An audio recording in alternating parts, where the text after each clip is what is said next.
Con Edoardo Colferai, il match winner di questa grandissima sfida, è bellissima, no, l'esultanza poi sotto ai nostri tifosi.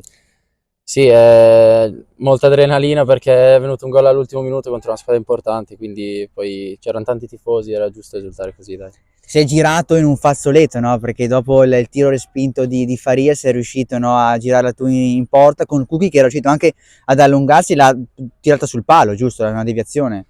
Sì, Sergio è stato molto bravo lì a cercare la conclusione, poi c'è stato un rimpallo, la palla è arrivata a 3 piedi e vabbè, siamo stati un po' fortunati tra il palo e il portiere così, però alla fine la palla è entrata, l'importante è quello. La fortuna però bisogna, no, andarsela a Certo, cercare sì, sì. e il tuo gol ha comunque stata la premiazione di una tua prestazione comunque ai massimi livelli, perché dal primo minuto lì davanti non era facile, in mezzo comunque a difensori comunque abbastanza robusti, sei riuscito comunque a sfruttare la tua velocità e molte volte a ripartire e a far salire la squadra, quindi anche prima del gol comunque un'ottima prestazione la tua. Sì, ma l'avevamo preparata così con Dario che girava sotto di me e cercavamo la profondità e quindi poi, soprattutto in primo tempo, aveva fatto molto bene. Secondo loro sono stati molto più aggressivi, però sono stati bravi a spuntarla.